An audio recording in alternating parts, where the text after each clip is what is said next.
If you want to continue to follow our adventure, click subscribe. So you don't miss anything, click the bell notification. Oh, Loves on the Road subscribers and followers.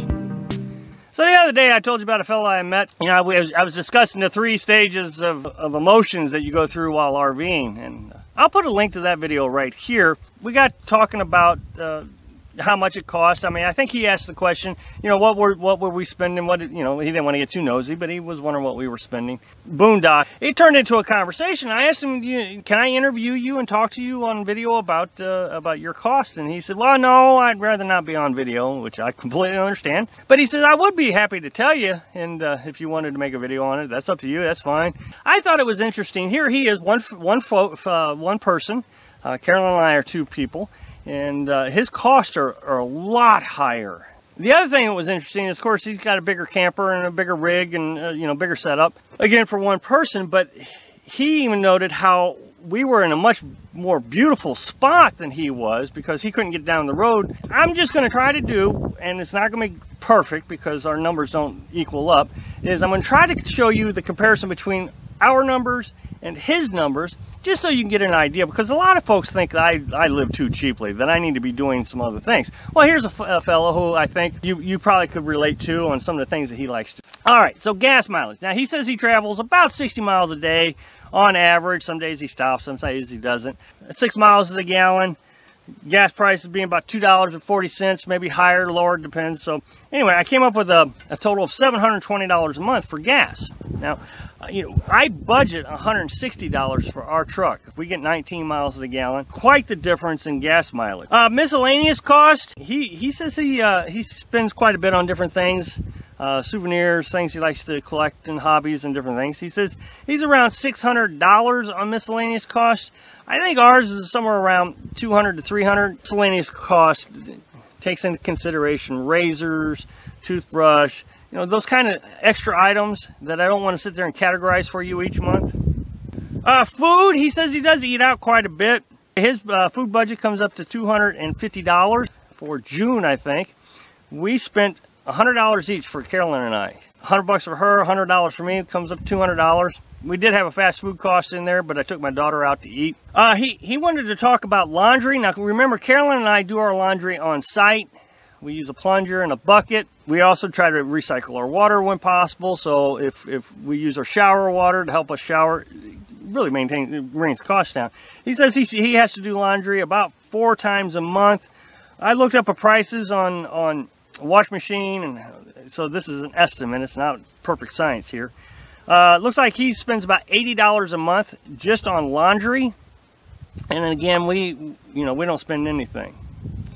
Okay, he says he has to go to paid campsites a lot. He says he drives about 60 miles a day, but a lot of times he can't find free campsites. Well, he also goes to these campsites to get more water, empty his tanks, that kind of thing. So he goes there quite regularly. He considers it maybe 3, 4, 5 times a month, but he said maybe around $200 a month that he spends on paid campsites. Now, as you know, Carolyn and I, we don't spend anything on paid campsites. We always stay at free campsites. We've only stayed at a paid campsite once, and that was an emergency. We had to run back to Missouri for an emergency. Yes, that was very expensive. I think we ended up spending $400 for 2 weeks on a paid campsite. So I get it, yeah. If you're having to go there to dump water or dump your tanks and get water, it's going to rack up pretty quick. He does run a generator. He wasn't sure about that. I said, what? I don't know. Ours runs about $40 a month. He said, yeah, you know, that sounds about right. So he does run a generator, $40 a month. Now, here's the thing. I would suspect that his is probably running a little bit more expensively because he does not have a inverter generator. Inverter generators only run about 25% power unless it needs power. Inverter generator, you can run 9 hours on a gallon of gas. Those bigger ones, of course, you know, I think the best you can do is about 3 hours a gallon. So, but I gave him benefit of doubt, $40, considering he does stay at paid campsites. Entertainment, we don't have an entertainment. What we have is communication, where I outline the internet, the Netflix, and the cell phone. So I'm going to put his entertainment up against that. We spend, I think, $79 a month on entertainment. He says he spends about $150 a month on entertainment.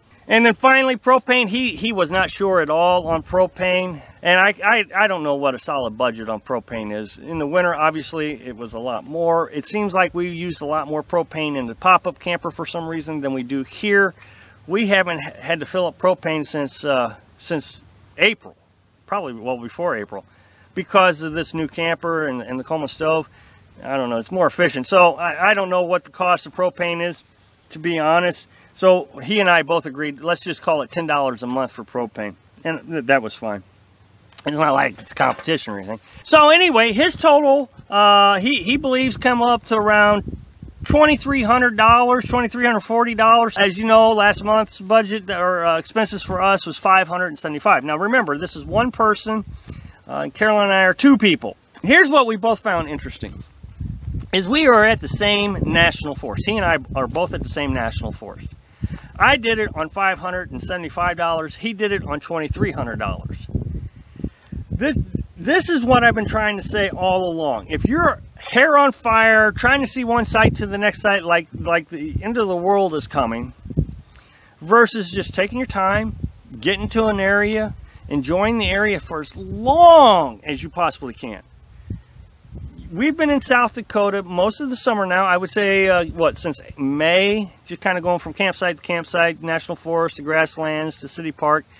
Just taking our time, and our costs drop immensely for several reasons. One, you get to learn the area, and that's the most important one. You know, we were at the grasslands over a month ago while we get to come back before we head off to Nebraska. This is important because now we know where the shopping is, we know where the water is, we don't have to go hunting for it. We don't have to go and get a paid campsite because we don't know where to get these things. For us both to end up in the same location, the same time of the year, seeing the same beauty. Well, in his case, he said that, you know, we were in a better spot than him because we have a smaller vehicle. So the bigger vehicle apparently wasn't appealing to him when he saw where we were at. So, thanks for watching. Be sure to subscribe. Click like if you like the video, and happy travel.